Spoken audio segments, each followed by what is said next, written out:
여러분 안녕하십니까? 글을 말로 풀어드리는 박재일의 직설사설입니다. 국민의힘 전당대회 끝났습니다. 장동혁 의원이 당대표에 선출됐습니다. 조금 오해였다고 할까요? 전문가들은 그 예상치 못한 결과였던 것 같습니다. 장동혁 굉장히 좀 강경파라고 보여지만 당선 이후 선거 과정에서도 그랬습니다만 이렇게 이야기했죠. 윤석열 대통령 탄핵 반대하는 사람 좀 내가 당신들이 결심해주면 좋겠다. 분열로 이끄는 이들, 당 내부 총질하는 이들은 결심이 필요하지 않나. 이런 취지의 발언들을 몇 번 했습니다. 결국은 나가달라는 의미죠. 장동혁은 내가 거구라고 하는데 내가 당선되면은 거구인 나와 같이 함께 할 수 있겠느냐. 분당을 할 수도 있다는 것이죠. 국민의힘이 쪼개진다는 의미인데 가능할까요? 제가 보기에는 일단 결론적으로 말씀드리면 분당 쉽지는 않을 것 같다. 사실상 좀 불가능하지 않을까 이렇게 얘기해 줍니다. 일단 장동혁 의원의 발언은 좀 선거 과정에서 있었던 전략적이고도 한편으로는 수사적인 것이죠. 강성 지지층 국민의힘 내부에 뭔가 윤석열 대통령을 감옥까지 보내고 그리고 선거에 지고 울분이 있을 것 아닙니까? 그런 지지층을 좀 감성적으로 어루만지는 작업이었다 이렇게 생각합니다. 정치는 좀 감성 아닙니까? 그게 합리적으로 뭔가 풀 수 있는 영역은 아닌 것이죠. 예를 들면 조경태 의원은 윤석열 대통령 체포영장이 왔을 때 거기 가서 좀 저항했다고 할까요? 국민의힘 내부에 42명의 의원을 지목하면서 그들을 좀 정리해야 되겠다 이렇게 얘기를 하지 않았습니까? 장동혁 의원의 그 발언들은 거기에 대한 또 하나의 반대 급부였던 것 같다. 나 같은 사람이 당신들을 보호해 주겠다 하는 그런 메시지겠죠. 예를 들면 또 내란몰이 특검이나 그런 선동에 맞서겠다. 정청래 같은 그 강경파가 민주당에 득세하는데 우리는 왜 입에 본드라도 붙였나? 왜 말을 못하느냐? 그런 얘기들이 당내 강성파의 감성에 좀 호소하는 것이고 조금 패배감에 짓눌려 있는 당원들을 어루만지는 그런 작업이었다고 보여집니다. 한동훈과 전환길 중에 누가 공천하겠느냐고 했을 때 장동혁이 이렇게 얘기했죠. 전환길을 공천할 수도 있다. 그것도 그런 연장선상이 아닌가 보여집니다. 분당이 이게 쉽지 않다는 것은 물론 지금 야당이니까 여당일 때와는 좀 완전히 다른 처지가 되어 있기 때문에 분당에 좀 가까울 수 있다고도 생각하지만 당이 쪼개진다는 것은 여러 정치사적인 선례로 볼 때는 쉽지 않은 일이고 결과적으로는 그게 또 성공할 수 없다는 교훈들이 많아요. 여러분도 아시겠지만 비근한 예로 박근혜 전 대통령 탄핵 전후 2017년 전후 당시 새누리당이 분당이 되고 또 유승민, 안철수, 이준석 이런 정치인들이 뛰쳐나가서 바른미래당, 바른정당을 만들고 안철수 의원은 나중에 국민의 당입니까? 여기까지 만들었지만 결국 돌고 돌아 집으로 찾아왔죠. 국민의힘이라는 큰 정당의 테두리 속으로 들어왔다는 것이죠. 그건 결국 집 나가봐야 굉장히 춥고 흔히 말하듯이 한대에 자야 되는 것이고 배가 고프다. 또 무엇보다 뛰쳐나가서는 본인 스스로 자신들의 정치적인 그 승리 내지는 미래를 좀 담보하기 어렵다는 것을 좀 깨닫게 되는 것이죠. 그런 측면에서도 아무리 국민의힘이 지금 찬탄파 반탄파가 갈려있다 하더라도 분당까지 가기는 좀 힘들지 않나 이런 생각이 듭니다. 그리고 이 국민의힘이 쪼개진다는 것은 지금의 여당 민주당이 가장 바라는 구도일 수 있죠. 민주당은 국민의힘은 해산해야 할 정당이라고 공격하고 있습니다. 만약에 해산까지는 아니더라도 분당이 된다면 당장 내년 6월 지방선거에서 민주당은 그야말로 땅 짓고 헤엄치기 아주 손쉬운 선거가 되겠죠. 어쩌면은 지금 TK 정도, 대구 경북 정도 모르겠습니다만은 전국적으로 아마 압도적인 굉장히 대부분의 어떤 의석이나 지방자치단체장의 자리를 가져갈 수 있는 그런 선거가 될 가능성도 많다는 것이죠. 지금 국민의힘으로서는 단일 대오를 형성해도 내년 지방선거 어렵다는 전망이 나오는 마당인데 분열된다면 분당이 된다면 그건 더 이상 얘기할 것도 없을 것 같습니다. 여기다가 또 만약 그렇게 된다면은 지방선거에 국민의힘이 참패한다면은 또 그 2년 뒤에 있을 2028년 총선도 만만치 않을 것이고, 그럼 장기적으로는 2030년에 대통령 선거까지 굉장히 불리한 지형이 형성될 것이다. 장동혁 대표가 되니까 장동혁 국민의힘은 굉장히 수구적으로 과거 회귀적으로 돌아가지 않았냐는 평가가 있죠. 맞습니다. 장동혁 본인도 내가 강성 유튜버들 때문에 뭐 당선된 측면도 있다고 이렇게 실토를 했을 정도이고, 앞서 말씀드린 한동훈 대신 내가 전환기를 공천할 수 있다 그런 얘기도 했는데, 또 실제적으로 그 국민의힘 내부에 지금 이번에 그 당 경선 과정에서의 득표율을 본다면은 1차 득표에서 보면은 대체로 제가 계산해 보니까 탄핵을 반대하는, 그러니까 김문수나 아니면 장동혁 정도가 그한 28만 표, 그리고 탄핵을 찬성했던 조경태, 안철수가 한 13만여 표 정도로 이렇게 수치적으로 계산이 되던데, 당내에 이런 그 분위기, 그 당내 분위기가 윤석열 대통령의 탄핵이 좀 굉장히 억울하고 잘못됐다, 우리가 거기 한 거야 한다는 것이 훨씬 더 2대1 이상으로 많다는 뜻이죠. 그러니까 이미 탄핵당한, 제가 보기엔 도저히 돌아오기 힘든 윤석열 대통령의 어게인을 부르짖고 있는데 일종의 미련이죠. 그러니까 과거를 붙잡고 있다는 것은 수구적인데 미래는 아닌 것 아닙니까?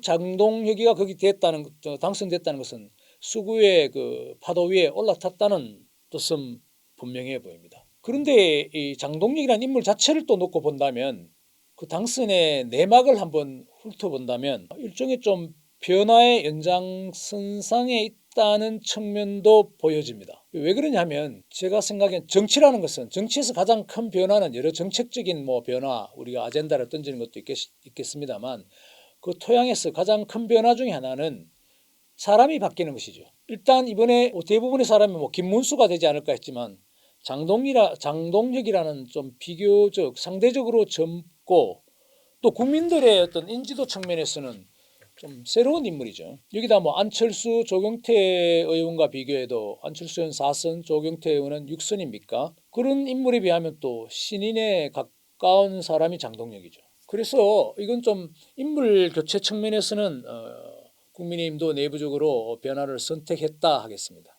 국힘이 굉장히 보수적이고 수구적이라 하지만 최근에 몇 가지 선택 지점에서도 좀 변화나 앞으로 나아가자 하는 당 내부의 좀 일종의 집단 지성이 있다 할까요? 예를 들면 조금 2, 3년 전의 얘기입니다만 이미 뛰쳐나갔지만, 이준석 당대표가 거의 30대 우리나라 정당 역사상 거의 최초일 정도로 당대표가 되지 않았습니까? 그건 일종의 굉장히 당의 어떤 혁명이고 개혁 정신이 투영된 것이죠. 이후에 총선에 패배하고도 김건희 여사 문제를 내세웠던 한동훈, 그 이전에 법무부 장관을 비상대책위원장까지 했습니다만 당대표로 63%입니까? 압도적인 지지로 뽑아졌습니다. 당시 윤석열 대통령의 그 집권 세력 중심인 최정점에 있는 윤 대통령과 맞설 그런 분위기가 형성되어 있었는데도 불구하고 한동훈을 당대표로 지목했죠. 그리고 지난 대선 과정에서도 여러분이 다 기억하시겠습니다만, 김문수와 한덕수 간의 후보 옹립 문제, 후보 교체론이 나왔을 때도 결국엔 당원들에게 물어봤을 때 이건 한덕수로 바꾸는 것은 옳은 일이 아니다, 정도가 아니다는 당원들의 판단이 결국 김문수 후보로 최종 결론 나는 일종의 결정적인 장면이었죠. 그러니까 최근에 국민의힘의 어떤 전당대회도 뭔가 이렇게 예측하면 평론가들의 얘기가 다 틀리는 것이, 김문수가 될 것이다 이렇게 다 틀리는 것이 그만큼 국민의힘 내부의 그 속사를 모른다는 뜻도 되는 것 같습니다. 제가 보기에는 국민의힘도 그런 장동혁의 케이스로 볼 때 그 모습이 아니라 속사를 보면은 아주 속을 끙끙 앓으면서도 뭔가 이 탈출구를 모색해야 되겠다는 변화의 심정은 읽힌다 할까요? 그런데 이런 건 좀 있습니다. 좀 재밌는 것은 국민의힘은 좀 판사검사 출신, 서울대 출신을 너무 좀 좋아한다 할까? 어떤 분은 그러더라고요. 당내에 굉장히 다선 의원이시고 이런 분이 김문수, 장동혁 둘 중에 누가 이길 것 같냐 그러니까 자기가 한 달 정도 선거가 더 있다면 장동혁이가 이길 것이다 이렇게 얘기를 한 적이 있었어요. 한 달 아니고도 이긴 상황인데 장동혁 의원의 이번 승리 조금 일종의 한 요인으로 본다면은 현역 의원들이 뭐 100% 당원들을 움직일 수 있는 것은 아니지만 그래도 당내에 굉장한 영향력을 미친다고 보죠. 근데 현역 의원들이 과거 한동훈 대표 체제에서 조금 당의 어떤 힘이 제대로 결집되지 않고 뭔가 의사소통에 좀 부족한 면이 있다. 그건 이유가 한동훈의 어떤 능력이 모자라스가 아니고 국회의원 원내가 아니기 때문에 뭔가 이렇게 자연스럽고 또 순조로운 의사소통이 좀 이루어지지 못하는 감이 있다고 여긴 것 같아요. 그래서 이번에 차라리 김문수 전 후보도 김문수 전 장관도 유능하지만 국회의원이 아니기 때문에 당대표로 다시 왔을 때 우리가 야당으로서 단일 대우를 좀 형성하는데 좀 누가되지 않을까 이런 생각도 있었다고 합니다. 물론 뭐 8대2 당원 80 일반 여론조사 20이라는 것이 당심에서 좀 우위에 선 장동혁에게는 가장 유리했겠죠. 제 생각에는 8대2 정도로 이렇게 선거를 치르려면 그런 방식으로 하려면 차라리 떳떳하게 국민의힘 당원만 100%로 선거를 하는 것이 차라리 좋지 않겠나 이런 생각도 해봅니다. 아니면은 국민 여론을 한 50% 이상 반영하든가 좀 어정쩡한 방식이 아닌가 비판받을 구석 좀 생각해볼 만한 구석이 아닌가 보여지네요. 그리고 또 하나 이게 김문수 전 장관은 이번에 굉장히 패배했지만 제가 좀 납득하기 어려운 것은 그러면 과연 지난 대선에서 41%를 받았는데 이건 뭐냐는 것이죠. 그 의미가. 그게 정치적인 자산이 돼야 되는데 거의 뭐 없었던 일이 되어버렸습니다. 41%를 지지한 국민의힘은 무엇이고 또 41%에 동참한 국민들은 무엇이냐 하는 그런 의문이 남는 것이죠. 예를 들면은 이재명 대통령은 2022년 대선입니까? 거기에 패배하고 나서 곧장 민주당의 어떤 조직화된 그리고 정교한 그런 시나리오에 따라서 국회의원의 길도 터주고 그리고 당대표까지 압도적인 걸로 다시 시켜줬어요. 그리고 당헌입니까? 이런 것들을 당규를 고쳐서까지 이재명 당대표가 대통령이 될 수 있도록 길을 완전히 터줬죠. 그런 측면에서 본다면은 김문수의 41%의 지지는 거의 물거품처럼 사라졌는데 국민의힘의 자산이 사라진 것이기도 하고 김문수 후보로서는 그럼 지난 대선 때 받은 41%가 결국은 본인의 어떤 개인기한 역량이 아니라 우파 전체의 결집에서 나온 41%였다는 그런 결론으로 분석될 수 있겠죠. 뼈아픈 구석입니다. 마지막입니다. 장동혁의 국민의힘 일각에서 예상하는데 강성 그러니까 정청래 민주당과 한판 붙을 것이다. 굉장히 앞으로 여야가 협치가 어렵지 않겠느냐 이런 전망이 있는데 그리고 그것이 또 한편으로는 국민의힘을 분열시킬 것이다. 분당시킬 것이다는 예측도 나오는데 분당의 문제는 모두에 말씀드렸습니다만 장동혁의 강성 노선은 제가 보기에는 역시 그 당내와 당외 두 가지로 좀 구분해야 할 것 같습니다.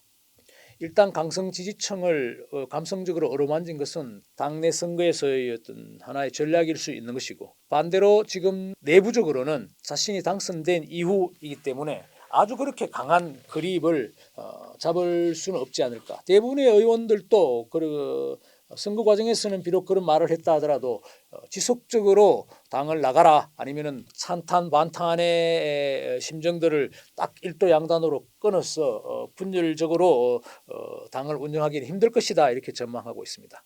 민주당의 어떤 국민의힘의 해산마저 요구하고 있는 그리고 굉장히 지금 탄핵의 후유증이 크고 또 한편으로는 뭐 특검의 수사가 난리가 나 있죠. 어느 국민의힘이 표적이 될 수 있을지 알 수 없을 정도로 조여오는 구석이 있습니다. 이런 예봉, 예리한 아니면 무차별적인 그런 특검의 수사를 국민의힘이 이 폭풍을 지나려면 어느 정도 강한 목소리가 있어야 되겠죠.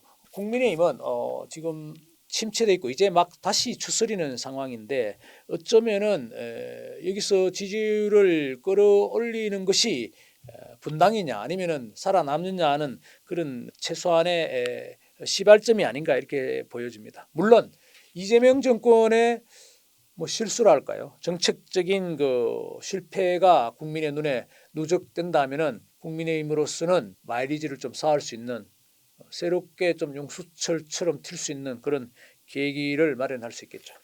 박재일의 직설사설 오늘 마치겠습니다. 고맙습니다.